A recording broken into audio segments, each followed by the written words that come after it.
Então, querida confraria, sejam todos sempre muito bem-vindos. Nós somos o NEP Bartolomeu, vinculado à Casa Espírita Cristã e entidade pertencente ao movimento NEP Brasil. Dando continuidade aos nossos estudos dessa semana, nós vamos para o versículo 9 do capítulo 1 da primeira epístola de Pedro. Hoje encerrando a perícope. E nós vamos, então, segundo a tradução do Códex Sinaiticus, a Bíblia do Sinai, ler no referente versículos. Versículo 9. Recebendo o fim de sua fé, a salvação de suas almas. Já na Vulgata Clementina, a tradução ficaria como alcançando o fim da vossa fé, que é a salvação das vossas almas. Passando para a Bíblia de Jerusalém, uma tradução mais moderna, nós vamos ler no versículo 9, pois que alcançais o fim da vossa fé, a saber, a salvação das vossas almas.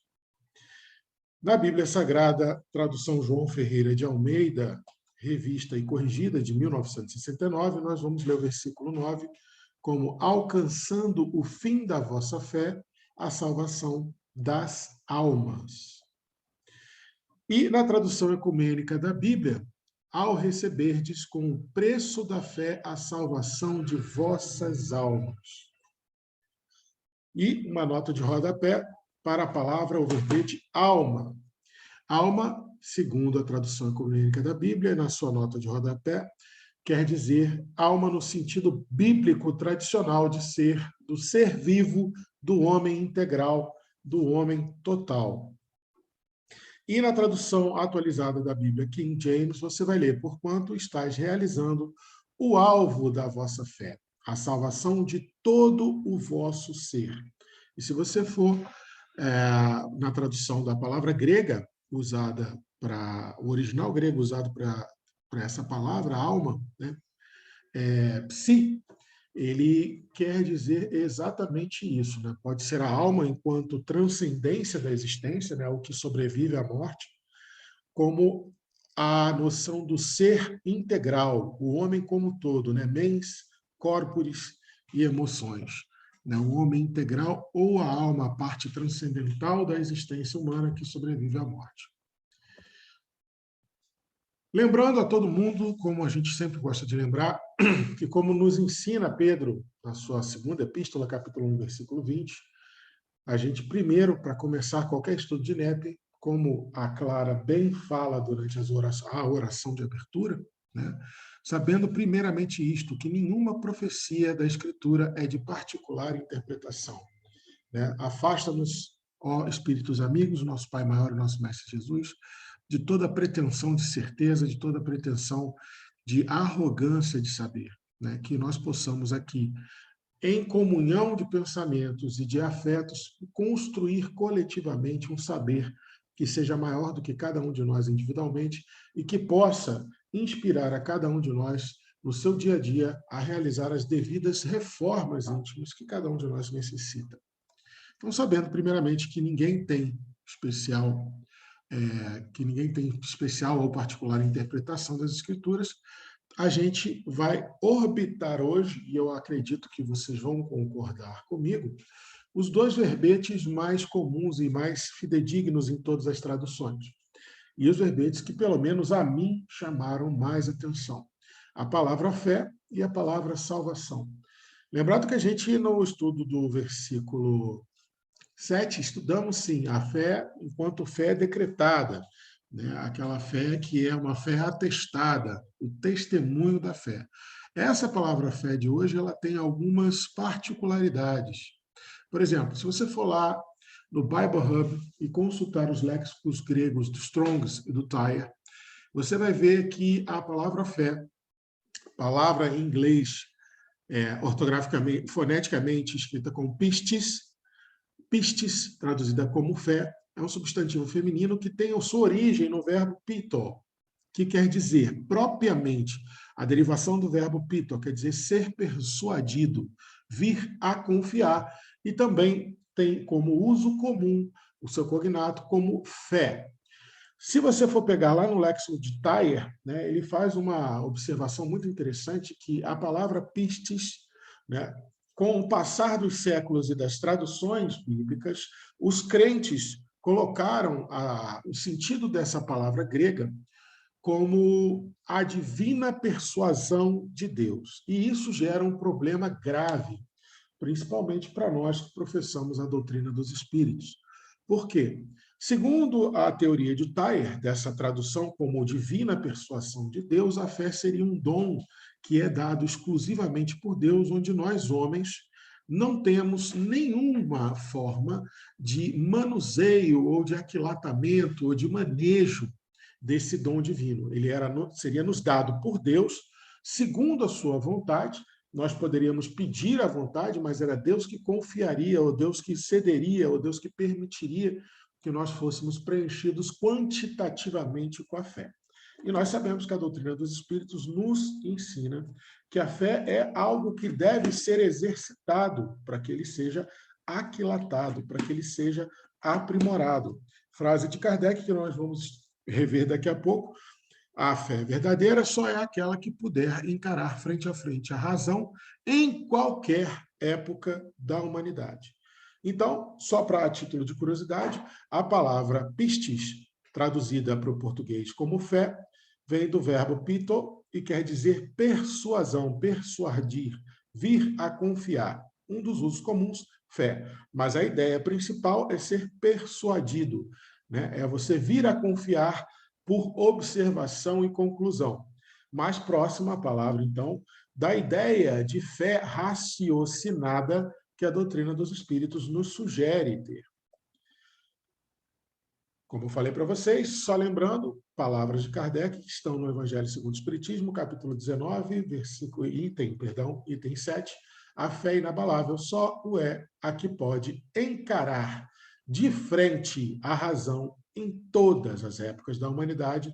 Traduzindo, a fé inabalável só pode ser aquela fé raciocinada, aquela fé que realmente nos persuade, aquela fé que, através do seu exercício, da sua meditação e da reflexão sobre os seus aspectos, ela pode nos fazer a vir confiar, como é o sentido original da palavra grega pistis, a qual é traduzida como fé. Já a palavra salvação, ela também é um substantivo feminino, a fonética ortográfica dela é sotiria, que também tem origem de um verbo, tem origem num verbo, o verbo sozo, que quer dizer propriamente algo que está seguramente resgatado, ou seja, foi resgatado em total segurança, sem nenhum tipo de prejuízo. Também pode ser usado com a noção de liberdade, de ser liberto, e também a noção de ser salvo. Mas, propriamente, o verbo sozo, que dá origem ao substantivo feminino sotiria, tem a ideia de algo que é resgatado em total segurança. Então, vamos pensar o seguinte: fé é aquilo que te persuade, onde você pode observar, meditar, refletir e se sentir e vir a ser convencido por ela. E essa salvação é ser resgatado de maneira íntegra, segura, sem nenhum prejuízo. Ok? Eu espero que vocês concordem comigo. Hoje nós vamos orbitar duas ideias. Primeiro, a fé verdadeira, a fé inabalável, só é aquela que puder encarar de frente a razão em qualquer época da humanidade. E a segunda máxima do Espiritismo, fora da caridade não há salvação. Ou seja, para a doutrina dos Espíritos, a dita salvação, esse resgate íntegro do ser, onde a alma permanece íntegra, né? Já que a palavra psi, do grego, né, que traduz alma, ela também quer dizer a integralidade do ser. Para você ser salvo ou ser resgatado integralmente, como soteres, a palavra soteres quer dizer, ela tem que ser uma salvação a partir da caridade, pois, segundo a doutrina dos espíritos, fora da caridade não há salvação. E, obviamente, para você orbitar esses dois temas, você vai ter que falar, pensar, meditar e refletir sobre talvez a principal ideia de enfrentamento que a doutrina dos espíritos, nos seus primórdios, a partir da codificação de Kardec, teve o principal embate, vamos dizer assim, eu não queria usar essa palavra, mas a palavra correta é essa. O principal embate entre a doutrina dos espíritos recém-nascida com a codificação de Kardec e os dogmas da Igreja Católica vigente naquela época de Kardec era justamente a noção de que somente a fé poderia nos salvar, quando a doutrina dos espíritos dizia que a fé é imprescindível, mas somente a caridade poderia nos salvar. A esse respeito, eu trouxe algumas frases, alguns pensamentos, algumas provocações dos nossos benfeitores espirituais e do nosso codificador também, ok? Para a gente iniciar, eu gostaria de ler esse texto de Emmanuel, do livro Vinha de Luz, capítulo 92, intitulado Objetivo da Fé. Por quê? Porque é um texto que Emmanuel produziu, confeccionou, especificamente para comentar exatamente esse versículo 9 do primeiro capítulo da primeira epístola de Pedro. Então, Vinha de Luz, ditado pelo Espírito Emmanuel, psicografado por Francisco Cândido Xavier, a lição de número 92, Objetivo da Fé. Comentário de Emmanuel a 1 Pedro 1:9. Alcançando o fim da vossa fé, que é a salvação das vossas almas. Comentário de Emmanuel. Qual a finalidade do esforço religioso em minha vida? Esta é a interrogação que todos os crentes deveriam formular a si mesmos frequentemente. O trabalho de autoesclarecimento abriria novos caminhos à visão espiritual. Raramente se entrega o homem aos exercícios da fé sem espírito de comercialismo inferior. Comumente, busca-se o templo religioso com a preocupação de ganhar alguma coisa para o dia que passa. Raciocínios elementares, contudo, conduziriam o pensamento a mais vastas ilações.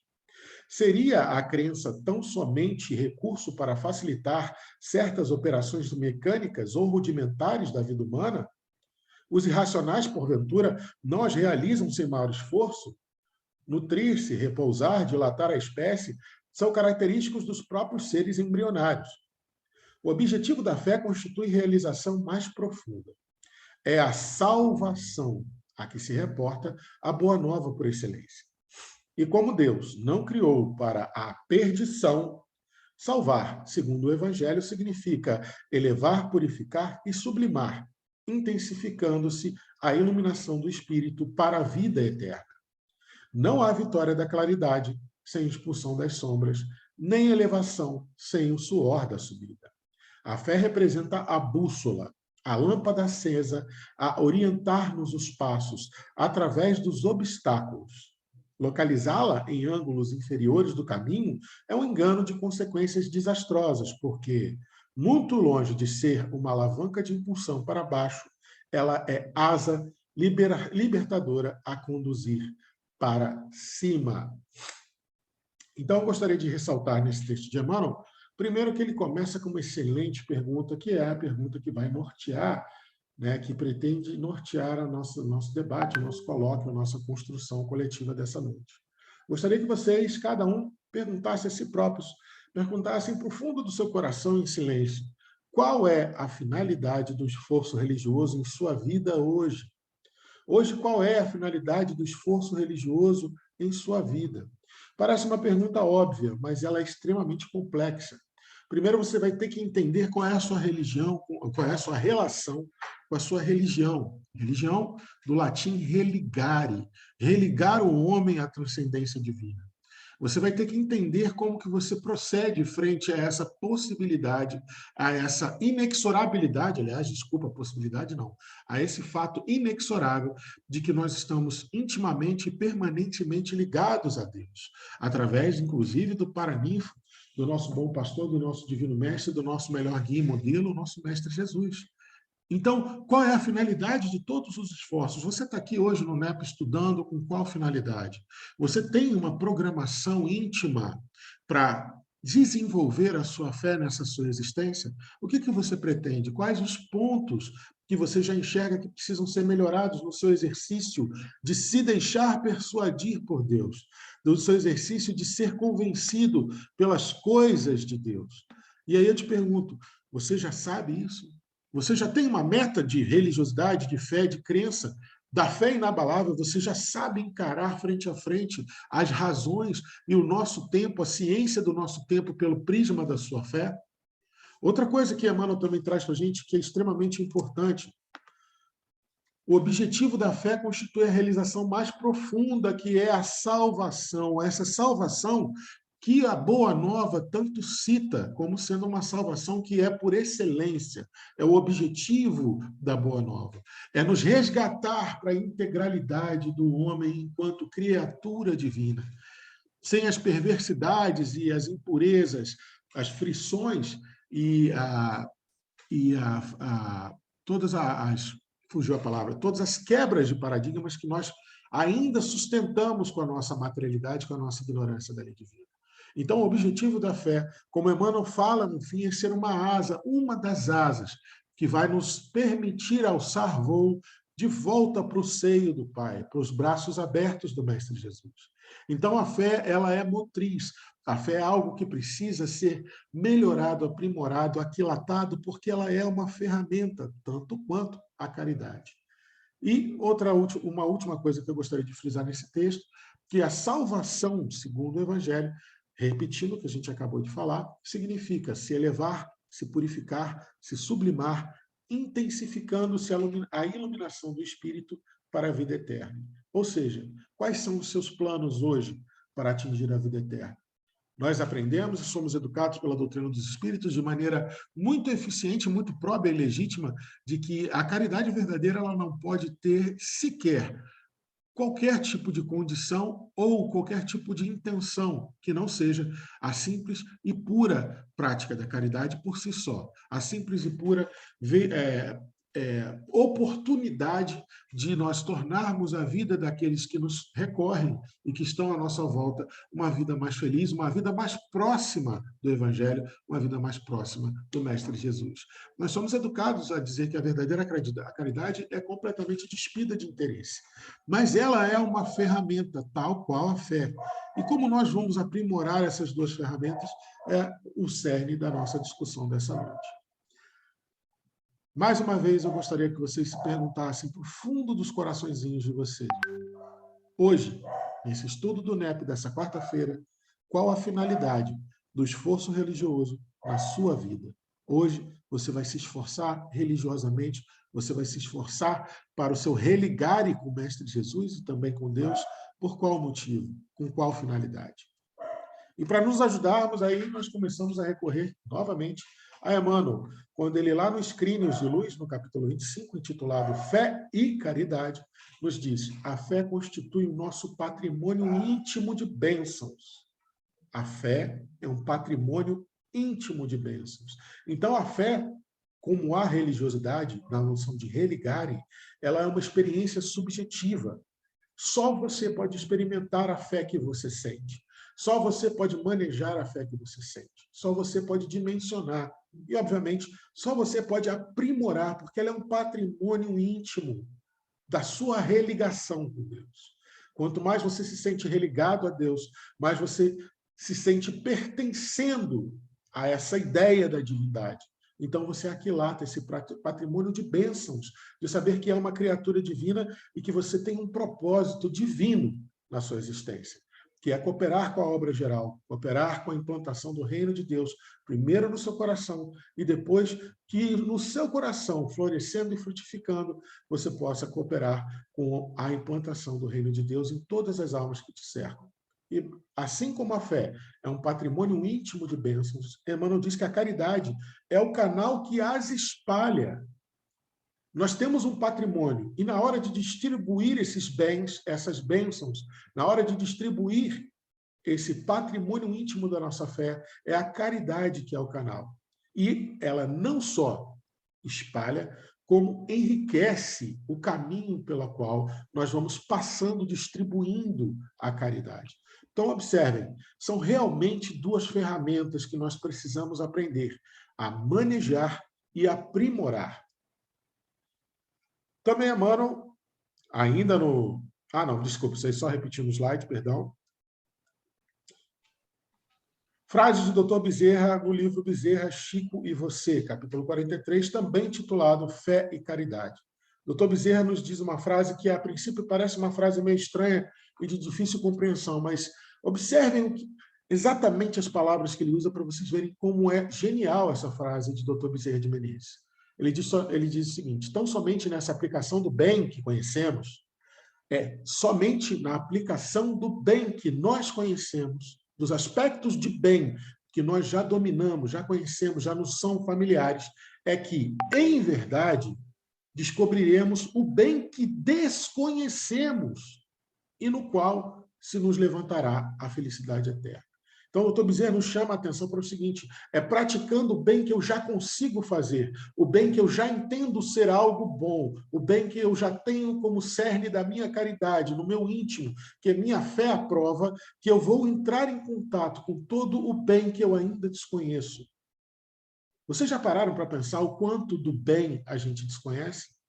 Porque nós vamos ser cobrados por aquilo que nós deixamos de fazer e por aquilo de bem e daquilo que nós fizemos errado. Então, nós temos que fazer o bem no limite das nossas forças. Fazer o bem no limite das nossas forças passa por conhecer, por descobrir, por ter a noção de quanto do bem a gente ainda desconhece. E nós só passaremos a conhecê-lo quando nós praticarmos o bem pequeno, singelo, puro, infantil, que nós já sabemos fazer. Por isso que, seja qual for o seu quilate, a sua hierarquia nessa jornada evolutiva do espírito, seja qual for a quantidade de bem que você já domina legitimamente e que já é capaz de produzir, de cooperar, de espalhar, de dividir, de partilhar pelo caminho, partilhe incessantemente para que nós possamos, enfim, descobrir todo o bem que nós ainda desconhecemos, porque é descobrindo o bem que nós conhecemos, segundo o Dr. Bezerra, é que nós vamos nos levantar para a felicidade eterna. Voltando a Emmanuel, já no livro Tocando Barco, livro muito pouco difundido, um daqueles livros de Emmanuel de apanhado de lições, apanhado de páginas psicografadas, no capítulo 25, chamado Dois Anjos, nesse capítulo ele fala exatamente da fé e da caridade, com esse título, Os Dois Anjos que nos auxiliam. E lá ele fala o seguinte: não cultive a fé sem obras e nem te apegue às obras sem fé. Preste bem atenção. Não é para cultivar uma fé sem as obras. O que é cultivar? Cultivar é plantar no solo, regar, fazer crescer, fazer frutificar. Não cultive, não deixe que a sua fé se expanda demais sem obras. E também não se apegue às obras que não são feitas pela sua fé, porque elas são transitórias, não dá para você ficar se apegando, fiz isso, fiz aquilo, isso, faço aquilo, se a sua fé ainda não está legitimando aquela ação. Lembre-se, fé e caridade são duas ferramentas que estão intimamente interligadas, e elas são interdependentes.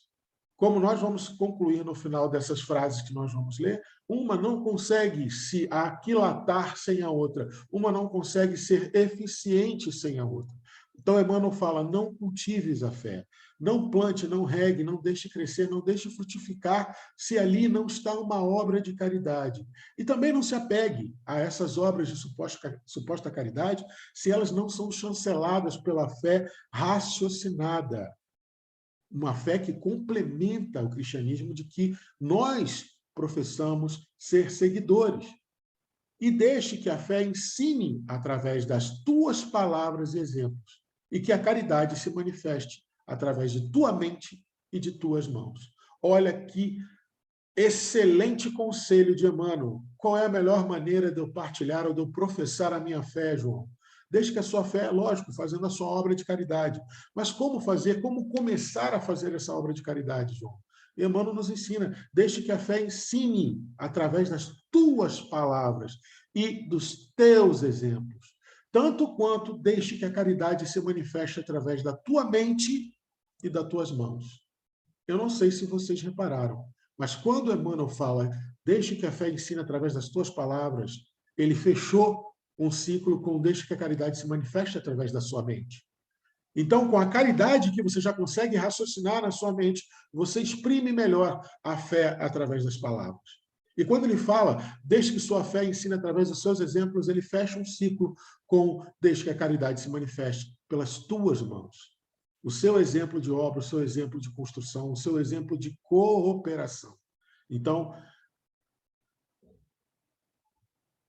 fugiu a palavra de novo, gente. Conselho sensacional de Emmanuel para que a gente comece a pensar em como exteriorizar a fé que eu já possuo e a caridade que eu já tenho condições de fazer. Essa mensagem de Meimei, eu coloquei aqueles montes de xizinhos ali, porque eu confesso para vocês que até a hora do nosso estudo eu ainda não tinha conseguido achar a fonte, mas eu prometo para vocês que eu vou achar a fonte e vou repassar no grupo. Mas nessa lição de Meimei, ela diz o seguinte: acima de todas as forças que renovam os rumos da criatura, nos caminhos humanos, a caridade é a mais vigorosa.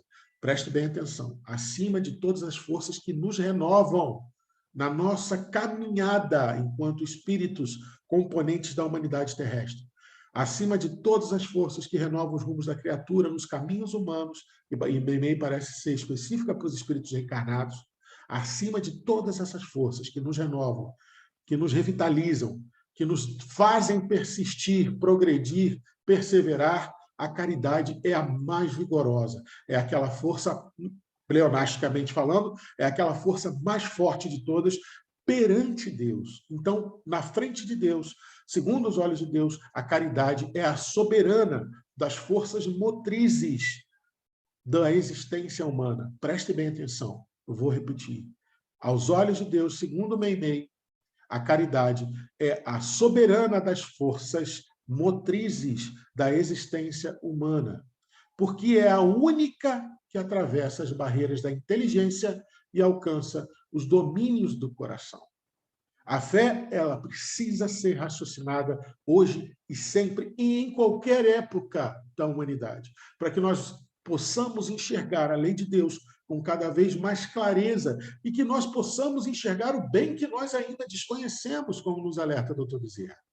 Mas a caridade, ela é a força soberana que atravessa coração e mente, inteligência e afetos, e alcança todo o domínio do ser. Então, a caridade, ela tem que ser a norteadora dos nossos atos, dos nossos pensamentos, e é a caridade, a prática da caridade, chancelada pela fé, que vai nos fazendo progredir evolutivamente em direção ao inexorável amor de Deus. Novamente, Emmanuel, no livro Consolador, questão 219, para quem já me conhece, já sabe que eu sou apaixonado por essa resposta do livro Consolador de Emmanuel, onde ele fala sobre autoiluminação. Ao meu ver, é a resposta do livro Consolador mais inteligente e mais completa que Emmanuel conseguiu nos trazer. E lá você vai ler o seguinte: só o trabalho de autoevangelização, porém, é firme e imperecível. Só o esforço individual no Evangelho de Jesus pode iluminar, engrandecer e redimir o espírito. Então, preste bem atenção. Assim como a caridade, segundo Meimei, é a força magna, é a força motora mais aquilatada, a soberana de todas as forças que nos movem mente e coração na nossa existência reencarnatória em direção ao amor e em direção à lei divina, a autoevangelização é o que nos torna, nesse processo de aquilatamento da fé e da caridade, nesse processo de aquilatar a nossa razão e o nosso amor, a nossa visão e entendimento do amor, é a autoevangelização que torna esse processo firme e imperecível. Portanto, somente o esforço individual, cada um de nós tem que ter esse esforço individual no Evangelho de Jesus, para que nós possamos ser iluminados, para que nós possamos engrandecer e redimir nosso espírito. A gente não leu lá no início, a fé é uma experiência subjetiva, singular, individual e intransferível. Só você pode experienciar a fé que você sente. Só o esforço individual no Evangelho de Jesus pode te iluminar. Então, é necessário que cada um de nós se eduque a estudar cada vez mais e cada vez melhor a fé e a caridade ensinadas e contidas nos evangelhos. Só a autoevangelização torna esse processo imperecível. Porquanto, depois da nossa edificação, com o exemplo do Mestre, que é o melhor guia e modelo, nós todos vamos alcançar aquela verdade que nos fará livre. Emmanuel se refere a João 8,32, quando diz: e dizia Jesus aos judeus que criam nele: se vós permanecerdes na minha palavra, sereis verdadeiramente meus discípulos e conhecereis a verdade, e a verdade vos fará livre. Então, a verdade a ser conhecida, a permanência na palavra do Mestre é a autoevangelização, através do exercício circular e interdependente de praticar a sua fé com caridade e crer com muita fé, ter uma fé absoluta na caridade que você pratica. Eu não sei se vocês estão entendendo, mas é necessário, por mais que a caridade tenha que ser desinteressada, que você tenha fé, que a sua força de fazer o bem vai transformar a vida daquela pessoa que você está sendo um cooperador. É necessário que você tenha fé, que você é, singelamente, por mais humilde, pequeno, imperfeito que você seja, você, naquele momento da sua caridade, você necessita acreditar, indubitavelmente, sem vacilação, ou seja, ter fé de que você, naquele momento, é um instrumento da glória divina, da misericórdia divina. Essa é a beleza da fé e da caridade. Por menores que nós sejamos, a espiritualidade amiga, através da aquiescência do nosso Mestre, com a permissão de Deus, age o tempo inteiro em todo e qualquer um que tiver a boa vontade de inclinar sua existência, suas mãos, sua mente e seu coração para o bem, para a obra do Evangelho, para a edificação do reino de Deus. E só há um jeito de você lograr êxito na prática da sua caridade. Tenha fé em você e tenha fé que você é um instrumento. Não importa quão pequeno e imperfeito nós sejamos. A partir do momento que nós inclinamos a nossa vontade a sermos cooperadores do Evangelho, naquele momento nós nos tornamos exímias ferramentas na inteligência e na mão da espiritualidade amiga. E aí eu pergunto a vocês, meus irmãos, o que você aprendeu com Jesus hoje? E dito isso, eu retorno para vocês, para nós começarmos o nosso colóquio fraterno. Quem gostaria de começar falando?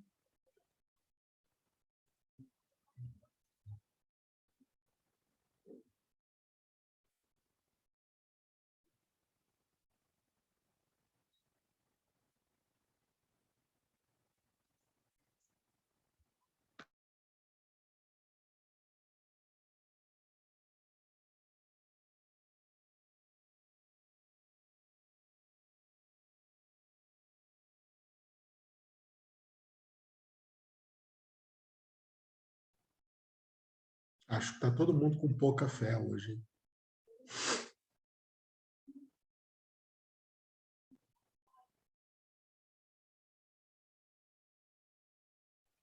João, boa noite. Eu cheguei bem atrasada. Sem problema não. Seja bem-vinda. Prefiro ouvir só hoje. Tudo bem.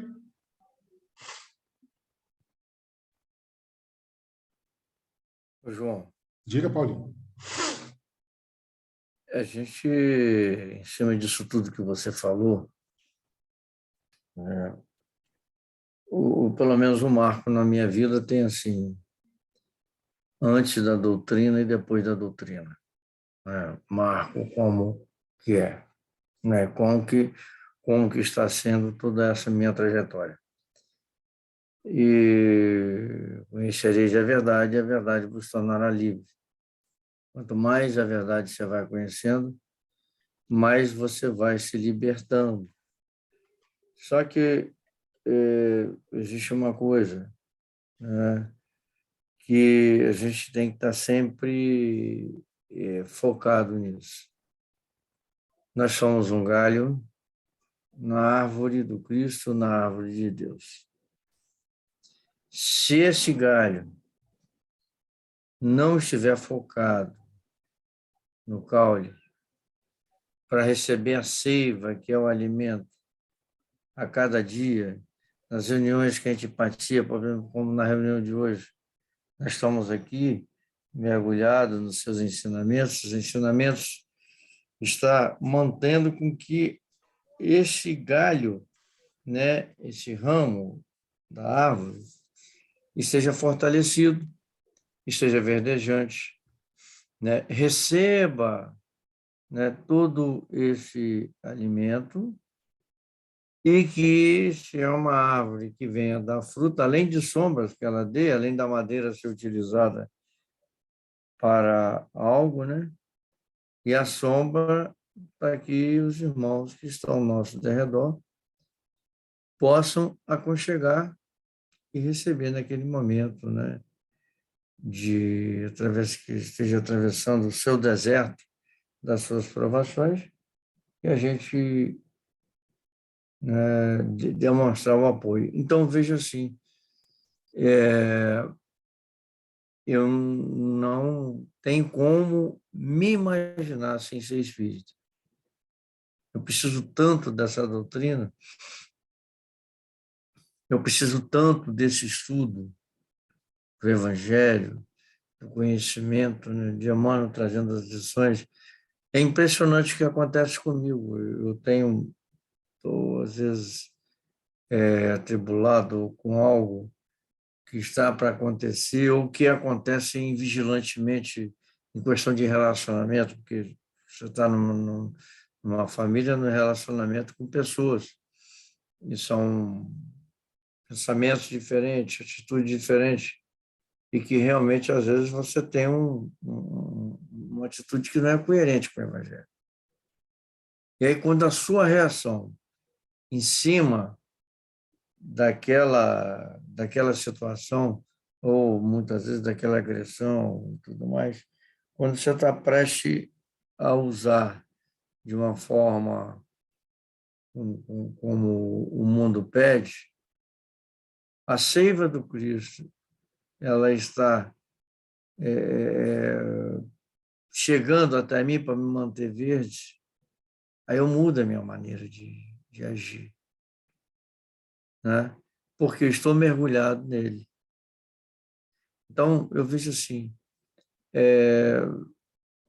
quando é um processo, é uma construção, quando eu estiver compactado esse caminho, né, que cobre esse abismo e que faz essa ligação, né, entre a minha pessoa, o meu mundo e o Cristo, quando eu tiver construído esse caminho, eu não vou precisar mais estar estudando nada, porque eu vou estar consistente, vai estar consistente em mim esse caminho, e eu vou passar por ele numa tranquilidade, só vivenciando o Evangelho, né? Só amando, compreendendo e fazendo bem, como a gente vê Chico Xavier, como o próprio Kardec que fez, que abriu mão, aos 65 anos que ele viveu, né? Ele poderia ter vivido mais 15, 20. Tamanho foi o seu esforço, a sua dedicação em prol da doutrina espírita, que houve que encurtou até a vida dele. Então, eu vejo assim, eu preciso estar no caule, na videira, que para mim é Cristo, é Deus, a doutrina espírita, porque eu ligado ali, eu estou recebendo a seiva, estou recebendo seus ensinamentos, as suas orientações, e no momento que é impressionante, no momento que eu mais preciso, aí eu fico rindo, porque está tão nítido ali no papel, né? Eu falei assim, mano, você é demais. Na hora que eu vou agir de uma forma que não é a melhor, você vem me trazendo isso. Eu só tenho dois caminhos a seguir. Ou fazer, ou fazer. E aí, depois de ter cometido um engano, né, uma reação que não é conforme o Evangelho nos pede, você tem condições de consertar. Melhor É você, na hora que acontecer, você pensar o que o Cristo fazia neste momento. Eu vou fazer. Mas se a gente é automático, ainda na gente, né, essa atitude que não é melhor, mas que depois a consciência vem pedindo para a gente refazer e a gente vai refazendo. Então, eu vejo assim, a doutrina espírita ela está mudando, né? Eu estou me mudando de acordo com o conhecimento que eu vou recebendo. Não é na totalidade, mas só pelo fato. Reconhece-se o verdadeiro espírito pela sua transformação moral. Se eles pusessem um ponto aí, eu não seria espírita. Não me consideraria espírita. Mas ele bota uma vírgula. É pelo esforço que emprega para domar suas más tendências. E isso a gente vai se esforçando no dia a dia. Então, a doutrina, para mim, é isso aí. Eu estou a cada dia me melhorando, me esforçando. Tem muito que caminhar, né? Mas sem ela, sem o Cristo, eu não seria ninguém. Excelente, Paulinho. Eu gosto muito dessa comparação, quando você lembra, essa comparação não, quando você lembra dessa questão do domar as más tendências, né? Porque aí começa a transformação. A gente não precisa se prender a personalismos e atavismos mais floridos, mais floreados, para se tornar melhor a cada dia, né? Cada pequeno passo que você consegue dar em direção a se libertar da materialidade e das paixões, seja qual for o nível, e seja qual for o passo, e seja qual for o aspecto de libertação que você tiver, eles sempre devem ser muito celebrados, que bate um pouco com o que eu tentei falar, né?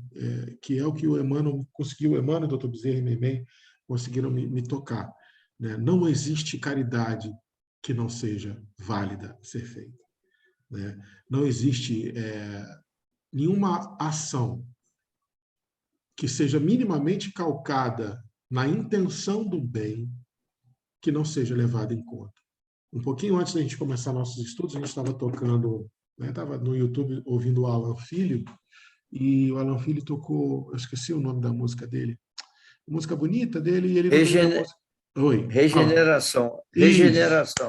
Essa exato, música é exato. linda. Essa música é linda. Isso, boa, Paulinho, essa mesmo. Essa música é lindíssima.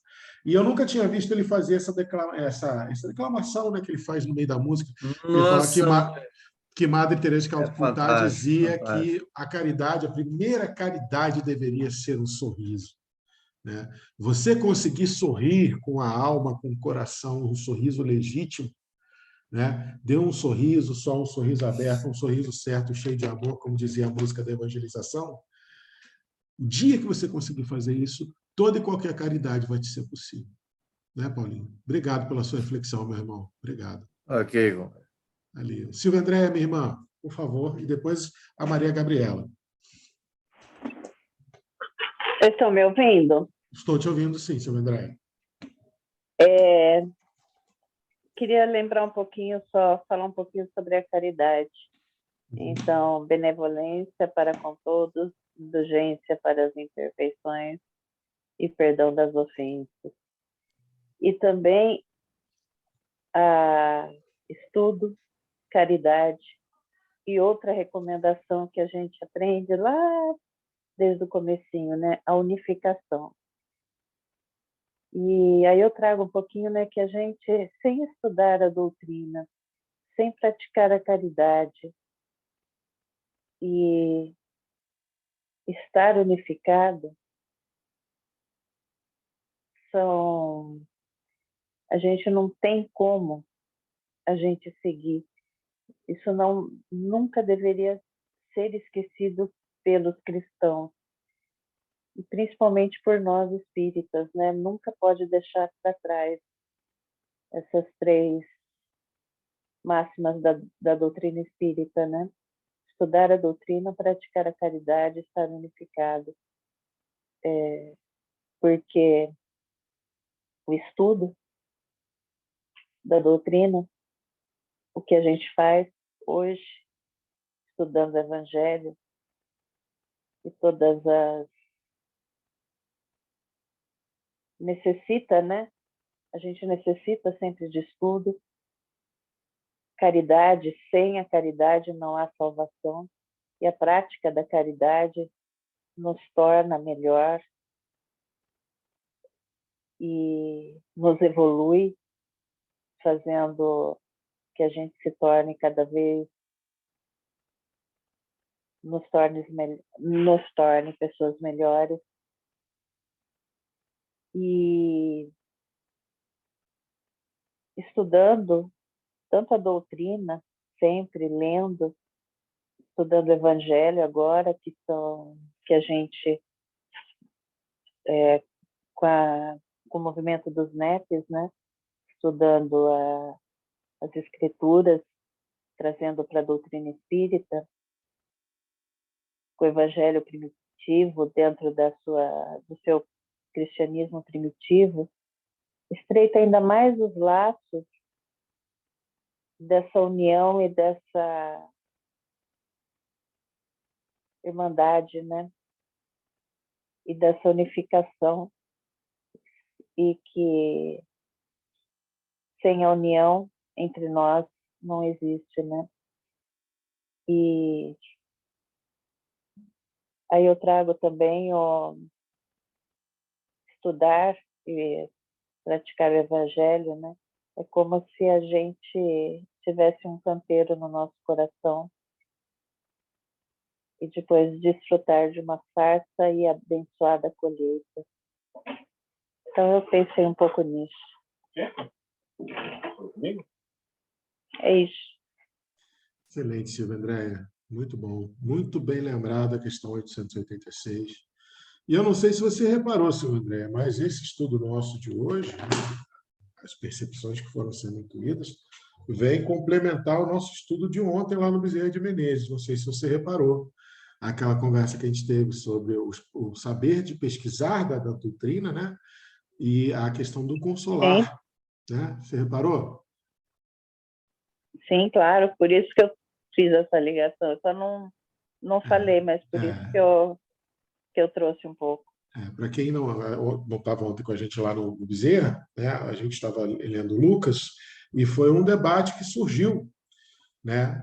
Entre nós lá, o Armando, a Silvia, eu, a Marineide, a Nádia, lá no Bezerra de Menezes, lá de Manaus. E justamente isso, né? Qual é o limite legítimo e qual é o nível de dedicação legítima que se deve ter para a parte científica, né? O pilar científico da doutrina dos espíritos e o pilar consolador da doutrina dos espíritos, né? Então, a gente debateu e hoje, para mim, pelo menos para mim, o estudo de hoje veio coroar aquela nosso debate, nosso colóquio de ontem, né? Reforçando o que a gente concluiu mesmo, né, Silvia Andréia? É necessário se estudar o suficiente para que você possa consolar cada vez mais e cada vez melhor através da vivência, né? Então, vem de encontro com o que hoje os espíritos nos intuíram. Gabriela, minha querida, pode falar, por favor. Boa noite, pessoal. Boa Tudo noite. bem?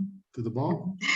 Tudo bem. Primeiro, eu queria agradecer as orações de vocês, né, pelo meu avô. Sim. Graças a Deus, ele melhorou um pouquinho de ontem para hoje, tá certo? Graças Então, a Deus. agradeço muito. Obrigada. Que bom, graças a Deus. Graças a Deus. Bom, fiquei pensando sobre a questão do amadurecimento da nossa fé e a importância que a gente tem que dar ao conhecimento, nesse sentido do Evangelho. A gente no NEP-FEP, eu estudo com eles também, a gente está estudando o Sermão Profético, e a gente vem falando muito sobre a importância do conhecimento para o enfrentamento desse momento que o mundo está passando agora, né? Nesse momento de transição que nós estamos passando. E como é importante o conhecimento na evangelização da alma, como João trouxe aí na mensagem de Emmanuel. Porque, assim, o evangelho, em certa medida, quanto mais a gente estuda, me parece que ele é sempre novo, porque ele vai reverberar nos nossos corações, dependendo do momento e dependendo de reverberar de maneiras diferentes, dependendo do momento e também dependendo do acúmulo de conhecimento que a gente já tem em relação a ele. E cada vez mais nos mostrando, né, onde é que a gente tem que mudar, onde é que a gente tem que reformar, até que, de fato, esse evangelho seja realmente introjetado em nossos corações, quando a gente já tiver, de fato, executando. E a cada vez que eu estudo, muitas vezes até a mesma passagem, e o NEP me ajuda muito nisso, eu leio hoje, quando eu leio amanhã, e esse amanhã que eu digo daqui a algum tempo, eu já enxergo aquela passagem de uma maneira diferente e tiro um aprendizado diferente dela, que pode ser pelo acúmulo de conhecimento, isso, e pode ser também pelo momento que meu coração já possa estar, minha alma já possa estar mais aberta e aceita para aquele conhecimento. E é importante porque acho que a partir disso é que a gente começa a fazer reavaliações. E aí, depois do NEP, eu comecei no NEP no meio da pandemia. Conheci, assim, pelo YouTube, vendo palestras, e vi aquele nomezinho NEP, fiquei curiosa e procurei na internet, comecei a seguir umas pessoas e, de repente, comecei a frequentar o NEP-FEP e agora com vocês, que estou gostando muito.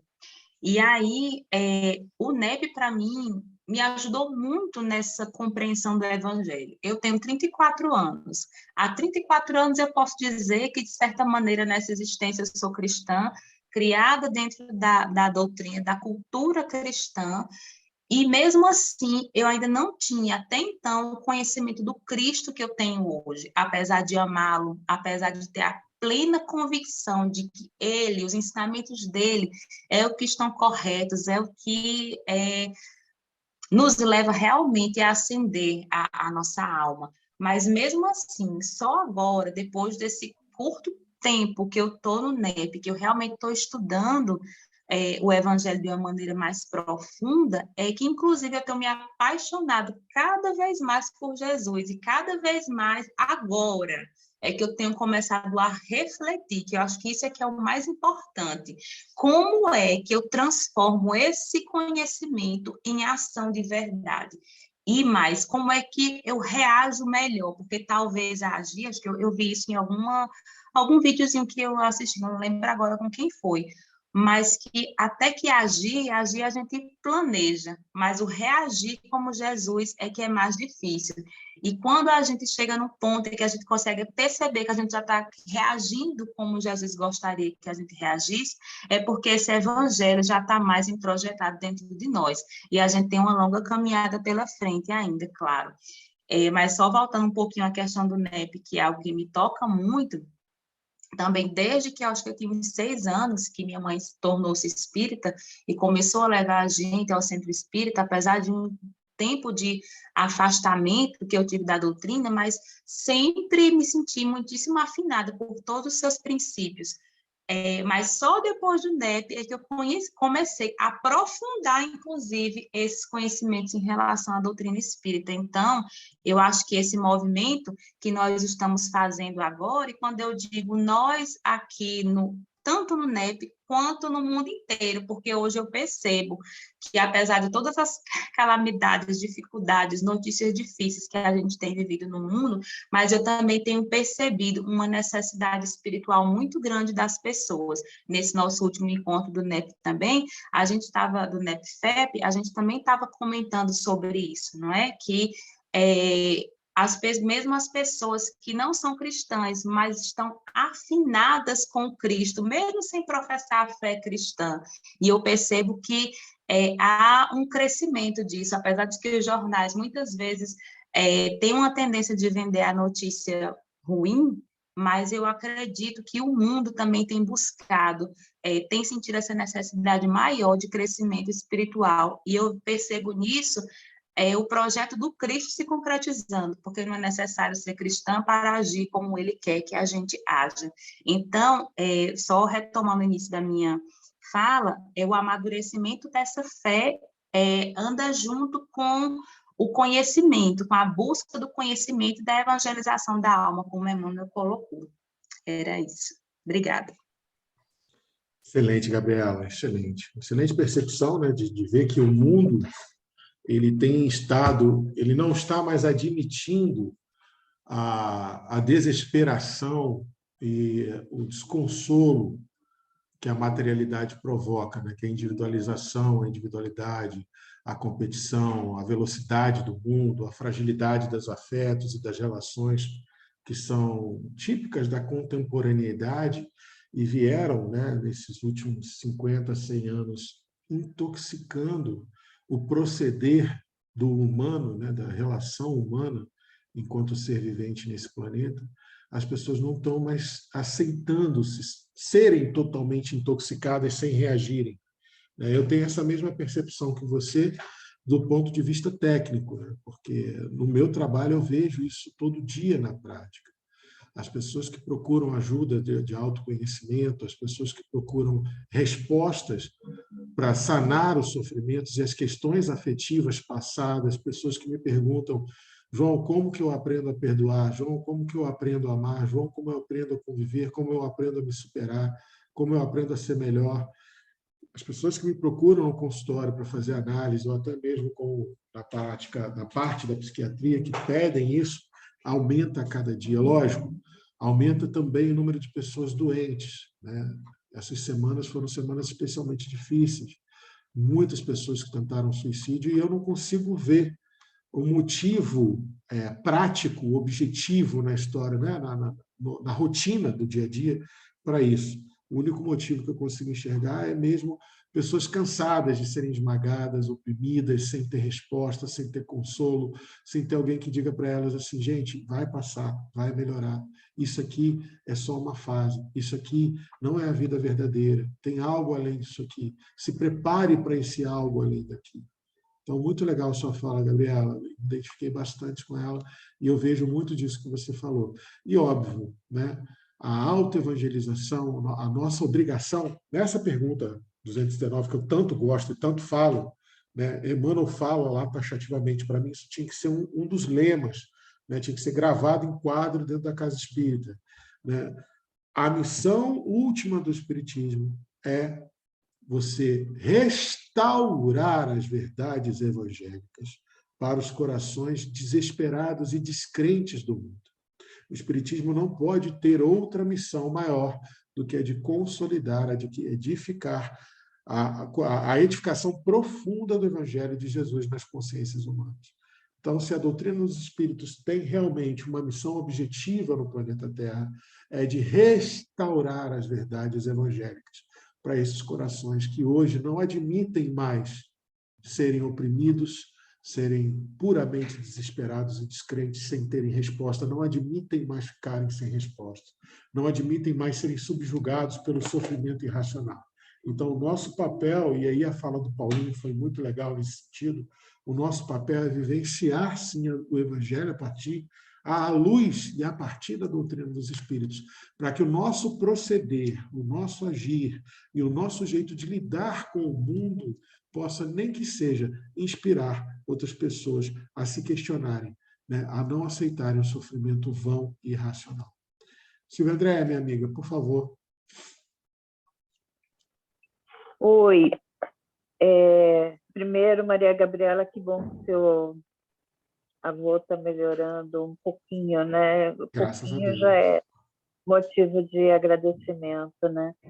E a gente ainda está na oração para que a recuperação aconteça. E eu estou aqui agora na fé, né? E lembrando esses slides que o João traz, em que Jesus estica a mão para Pedro, né? E aí ele questiona, né? Onde está a vossa fé, né? É aí que ele questiona, né, João? Homem de pouca fé, por que duvidastes? O homem de pouca fé, E aí e também acho que Mateus também traz essa passagem também, algo parecido com isso, né? E Vou aí andar eu sobre as também águas? Eu acredito que sim. é e acho que é em 14, no capítulo 14, se não me engano. E eu também, às vezes, questiono que, né, e eu também trago essa reflexão, onde está a nossa fé, às vezes, né? E Jesus sempre vem ao nosso socorro, né? Mesmo quando a gente tem, às vezes, a nossa fé um pouco abalada, né? Quando vem um monte de tormentas, né? Quando a gente também, às vezes, se sente nessas profundezas desse mar revolto, né? E Jesus sempre vem ao nosso socorro.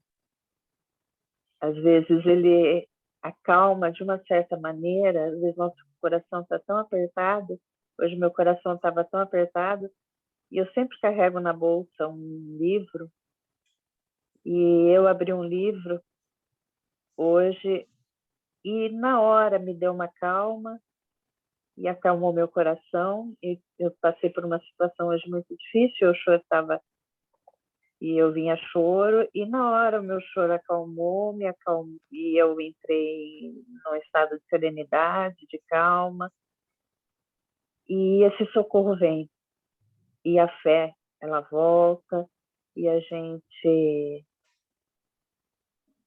E o medo vai embora, né? Não é o medo, né? E a gente se coloca aí, estendendo a mão a Jesus novamente, né? Quando a gente se sente um pouco nesse barco, nessa água revolta, né? Meio parecendo que está afogando, né? Às vezes. Então é isso. Então a gente sempre, quando a gente entra nesses caminhos, eu sempre falo isso, quando a gente entra no caminho quando a gente, como o Paulinho também falou, né? Quando a gente está na doutrina já, quando a gente já está nesse caminho do NEP, quando a gente já consegue caminhar nas escrituras, mesmo que a gente caia, a gente consegue levantar, né? Mesmo que demore às vezes um pouquinho, a gente consegue levantar. A gente consegue reconhecer a mão do Cristo estendendo para a gente. Então é isso. Com certeza, Silvia Andréia. Agora, sim, você falou da mão do Cristo estendendo para a gente não pode esquecer que quando Pedro chama, Senhor, salva-me que vou perecer, salva-me que eu estou afundando. A imagem que a gente tem, a imagem que se cria na nossa cabeça, é que Jesus imediatamente o agarrou pela mão. E a descrição na narrativa fala disso. Então, é necessário que a gente mantenha, até nos momentos de maior atribulação, de maior desespero, de maior falta de fé, de maior desesperança, que a gente mantenha a nossa mão esticada para que o Cristo consiga alcançá-lo, né? A imagem da foto, a foto que a gente usa, ela é muito marcante para mim, porque eu imagino que tenha acontecido exatamente assim, né? Pedro afundando, mas com a mão esticada, procurando, deixando algo dele para que Jesus se conectasse, se agarrasse, ele, afundando no medo, na ignorância, mas algo de mim ainda está resistindo e apelando e pedindo e se mostrando e proeminente, se destacando para que o Cristo consiga, para que eu consiga receber a ajuda do Cristo, para que o Cristo consiga conectar comigo novamente, né? Então é muito legal essa parte de você ter lembrado essa passagem.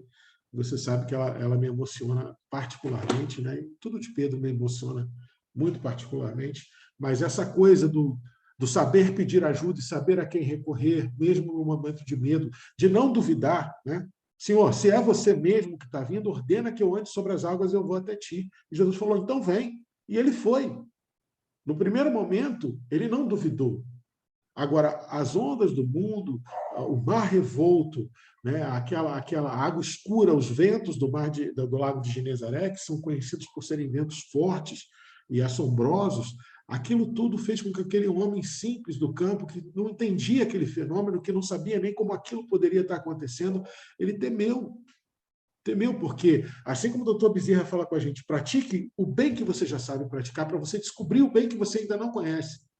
Quando nós temos noção do tamanho da nossa ignorância, a gente se apequena. Né? E talvez tenha sido a maior lição que eu tive hoje.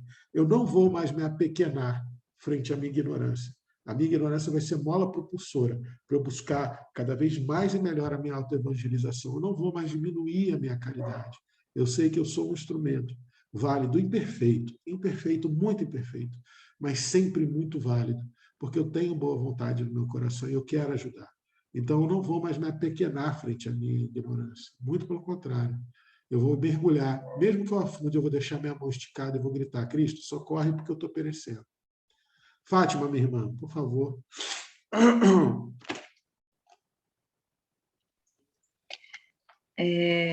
Então, meu amigo, você sabe que eu adoro as suas aulas, eu adoro quando você fala, você faz a gente pensar profundamente, mas olha, eu vou te falar uma coisa, junto às suas aulas e esses depoimentos, a gente fica assim, né? Bonito Meu demais, Deus, né? queria agradecer, né, por estar gravando, porque depois eu vou poder ouvir tudo de novo.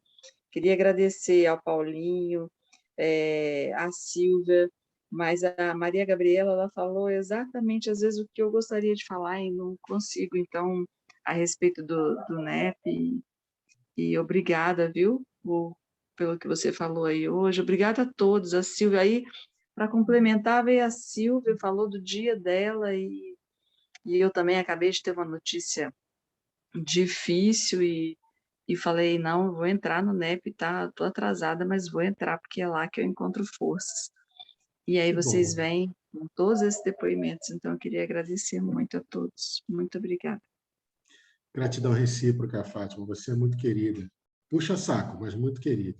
Tá bom? Obrigado.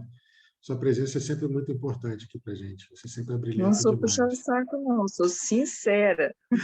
Ai, Fátima, você é muito querida, minha irmã. E aí eu sinto falta quando você não vem. Você tem que vir sempre. Eu sei que sua vida é muito corrida, mas eu gostaria que você fizesse sempre muito esforço para mim. Adriana, querida, fala para gente. Obrigada, João. Nada, Fátima. Gratidão recíproca, minha irmã. Boa noite a todos. Boa noite. Consegue ouvir bem, né? Que eu tive uma dificuldade de Consigo. conectar. Desculpa. Não, consigo ouvir ótimo. Então, tá bom. Então, né? Essa mão tão mencionada por todos, e realmente isso nos chama atenção, sim, né? É estendida. Parece mais assim, quando nós estamos ali dizendo, especialmente nesses momentos mais difíceis da vida, né? Senhor, olha, esse cadinho de fé que eu estou sentindo agora, esse fiozinho de fé, né? É nele que eu estou me apegando, porque às vezes as situações, eu não gosto de falar de dificuldade, problema não, porque fica pesado, né? Eu prefiro chamar situações da vida, né? Às vezes são tão delicadas para nós, e realmente a mão que estendemos para o Cristo é esse pedacinho de mão que às vezes a gente vê, né? Mas o Cristo, mesmo assim, ele vem e segura nessa mão, né? É aquele vinde a mim que ele nos falou, não é isso? Quando se sentir sobrecarregado, cansado, aflito, não deixe de vir a mim, de toda forma, estando bem ou não estando, vinde a mim, né? E nesse versículo de hoje, nós só voltamos um pouquinho ali no 6 que nós estudamos, que fala assim, sendo necessário que estejais por um pouco contristados, né, entristecidos, com várias tentações. É necessário, porque ainda estão em nós. E nós ficarmos, assim, contristados com essa situação, para que nós possamos vir a buscar um novo caminho de sentir, de pensar e de agir. Então, é necessário que isso venha realmente a nos entristecer, raciocinando no sentido de hoje, esse versículo, tá? No sentido de, assim, eu preciso mudar isto em mim, eu preciso fazer com que isto seja modificado em mim. Então, eu vejo que ainda é uma tentação que existe em mim e eu preciso modificar. Aí, está lá no Lucas 13, quando alguém pergunta, né, para o Cristo, Senhor, são poucos os que se salvam? Aí Jesus responde, né, porfiai por entrar pela porta estreita. Né? Então, nós juntamos lá com essas tentações do versículo 6. E realmente é uma porta estreita que vivemos a cada momento. Esse esforço nosso de querer ser melhor, mas que ainda temos uns hábitos passados, alguns que ainda não são tão adequados. Então, nós vamos ali ficar muitas vezes um pouco contristados para poder tentar vencer essas tentações, mas o Cristo fala, porfiar, isto é, mantenha essa intenção, manter a ação por entrar pela porta estreita, né? Não olharmos por nós em ação egóica, mas nos voltarmos para o outro em relação com o próximo, no sentido de nós vivenciarmos o amor, de vivenciarmos a caridade, que é todo o evangelho do Cristo se resume no amor. O amor é o sentimento e a caridade sua expressão. E nós ouvimos muito também na doutrina que Deus, o nosso Pai, o nosso Criador, o nosso tudo, ele ajuda a criatura pela própria criatura.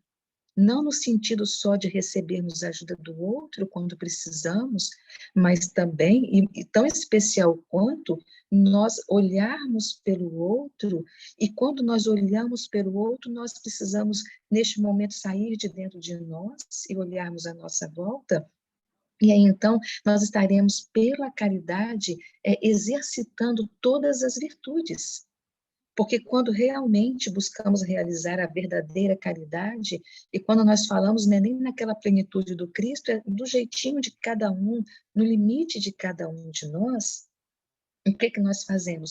Nós estamos ali exercitando sair de mim, exercitando não olhar só para mim, exercitando olhar para o outro, exercitando querer agora ficar sem fazer nada, ir lá fazer aquela visita tão necessária para o outro, exercitar ouvir aquela conversa que às vezes vai ser longa, demorada, mas que é importante para o outro falar e que é importante para nós ouvirmos, né? Exercitar, pegar algo que está dentro da minha casa e colocar dentro da casa do outro. Exercitar é pegar aquela coisa que está na minha geladeira, porque para nós ali é só mais uma opção, né? E colocar na mão do outro que nem opção tem, né? Então, a caridade, ela nos faz exercitarmos tudo isso. E quando Cristo chega para nós e fala assim, vinde a mim, né? Como que nós vamos a Jesus se não for pelo bem ao próximo? O que Jesus fez quando veio a esse mundo? Fazer o bem ao próximo, fazer o bem a todos nós. Olhar por todos nós. Deixar lá, né, o seu cantinho maravilhoso, né, nas paragens mais altas que nós não podemos imaginar, e vir aqui cuidar de nós, olhar por nós, andar pelas ruas, curando e orientando, modificando pensamentos, modificando almas. E às vezes, quando se conversa ou quando ouvimos alguém, nós podemos, sim, quem sabe, mudar, pelo menos naquele momento, uma conduta que talvez a pessoa iria tomar e que seria algo muito prejudicial. Quando alguém nos ouve, quanto nos ajuda quando às vezes fazemos aquele desabafo maior, como saímos aliviados, né? Então, por que não fazer o mesmo pelo outro? Como que nós vamos a Jesus se não for pelo bem do próximo? Fazendo bem ao próximo. Então, essa realização de fazermos o bem ao outro é o único caminho que vai nos levar a Jesus, é o único caminho que vai nos levar a Deus. E o nosso versículo está falando de salvação da alma. De salvação da alma. E o texto aqui, deixa eu achar ele aqui de novo, né, que o João trouxe, no Vinha de Luz, capítulo 92, ele fala, salvar segundo o Evangelho significa elevar, purificar, sublimar, intensificando-se a iluminação do Espírito para a vida eterna. Como que nós vamos elevar o Espírito, purificar? Como que nós vamos purificar? Vamos escolher a palavra purificar. Como que nós vamos purificar a alma se nós não olharmos à nossa volta?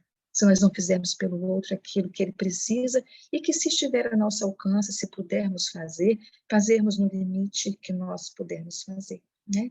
Então, não basta nós conhecermos só a doutrina do Cristo e acharmos encantadora e maravilhosa, mas é o que a Alcione nos falou, né? A mensagem do Cristo precisa ser conhecida, meditada, sentida e vivida. Ela precisa ser vivida. E quanto mais nós entendermos esse evangelho, que como a companheira colocou a respeito do NEP, para mim também, assim, também foi um marco para mim, né? A Fatinha que me trouxe aqui para esse grupo, eu tenho muita gratidão a ela também por isso, como que é importante nós conhecermos, mas conhecermos, meditarmos, sentirmos e vivermos. E quanto mais nós entendermos Jesus, mais nós vamos descobrir com o tempo que precisamos cada vez mais dele. Porque quando a gente entende pouco, a gente acha que precisa pouco. Mas quando nós entendemos muito, nós vamos ver o quanto é necessário para todos nós. Aí vem Paulo e fecha com aquele, assim, aquele laço de diamante de Deus, né? E nos fala, se eu não tiver amor, eu nada serei. Né? Eu nada serei. João, é com você. Sensacional, Adriana. Sensacional. Não tem nada para falar depois disso. Foi perfeita essa explanação. Acho que você conseguiu sintetizar tudo que a gente tentou produzir aqui, nesse corolário, né? Como a Gabriela falou aqui no chat, nesse colar de pérolas que a gente vai montando aqui, nessa troca, nesse debate, nesse colóquio fraterno. Né? Agradecer a todos vocês. A gratidão é sempre recíproca, gente. Para mim também é muito bom estar aqui com vocês. Eu costumo falar que é sempre um reencontro, né? Eu tenho no meu coração, não tenho a menor dúvida de que nós já trabalhávamos e já nos conhecíamos e já almejávamos trabalhar para o Cristo antes da gente reencarnar. Então, é sempre uma alegria reencontrar vocês. E nessa semana, que vai decorrer, até a próxima quarta-feira, que nós possamos pegar as sementes de evangelho que hoje nós plantamos em nossos coraçõezinhos aqui, que elas possam florescer e frutificar, né? Que a gente possa lembrar da frase da Madre Teresa, né? A primeira caridade é o sorriso. Né? Então, que a gente saiba acolher, que a gente não tenha medo de fazer as pequenas caridades, que a gente não tenha receio, nem tenha vergonha de olhar, de parar para ouvir, de colocar a mão no ombro e prestar atenção, de acolher. Né? Nas pequenas caridades a gente vai descobrindo, nas pequenas bondades nós vamos descobrindo tudo bem que a gente ainda desconhece, como diz o Dr. Bezerra para a gente. Então, agradecendo a todos vocês, eu queria convidar vocês para nós orarmos e darmos por encerrada a nossa sessão. Então, vamos elevar nossos pensamentos a Deus. João? Pois não, pode falar, pode falar. Você perdoa? Não, Deixa eu perdoa te falar. não. Não tem nada que perdoar, não. Perdoa não tem nada que perdoar. Deixa eu te falar. Deixa. Lembra que na semana passada eu fiquei de cantar um trechinho da música? Por favor. Por favor. Pode? Por favor. Claro, por gentileza. Porque eu treinei tanto. Não, por favor, perdão. Eu treinei tanto. Vocês não vão achar, não, porque não tem aquela voz dos nossos companheiros da doutrina que cantam tão lindamente. Não, né? por favor. Então, por favor, faz em forma de oração para a gente. Então, por gentileza. Não, imagina. Você faz a oração depois. Então, assim, mas só falar para o pessoal que eu não sou cantora, não, tá, gente? Por favor, tá? A partir de agora é. Né? Mas a melodia, porque eu busquei na minha pastinha aqui de música, ela foi composta por um rapaz chamado Rony, eu só sei esse primeiro nome, Rony, e ele é de Poços de Caldas. E ela já tem há muitos anos, também não tenho a data, tá? Mas a melodia diz assim, o título da música é Ama, A-M-A, Ama.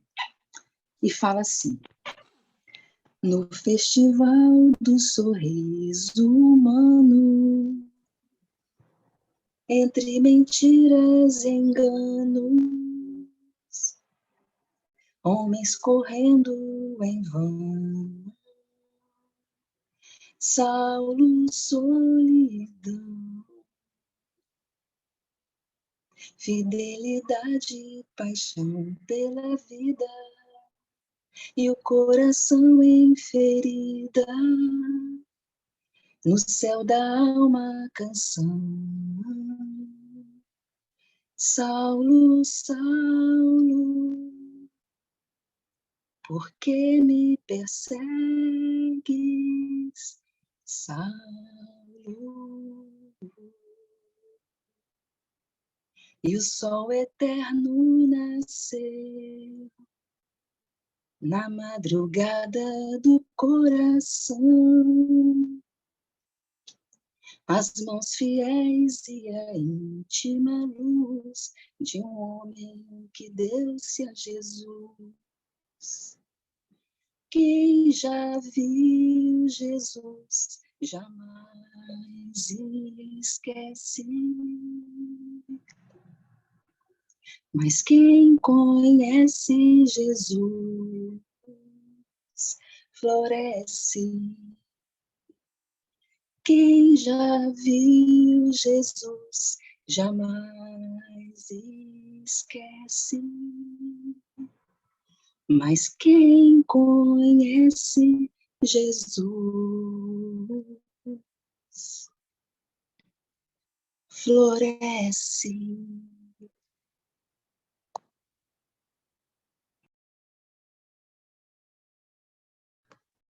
Que lindo.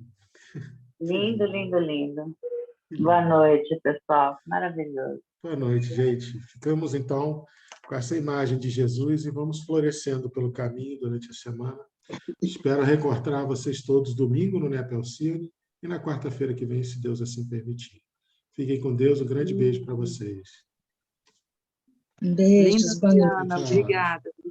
Até logo, Beijos, gente. obrigada a Fica com você, Deus. Fatinha. Obrigada, João. Beijos para todos, Silvia, a todos. Obrigado, Boa gente. noite, Fique com boa noite. Deus. Boa Boa noite. noite. Beijo, boa noite.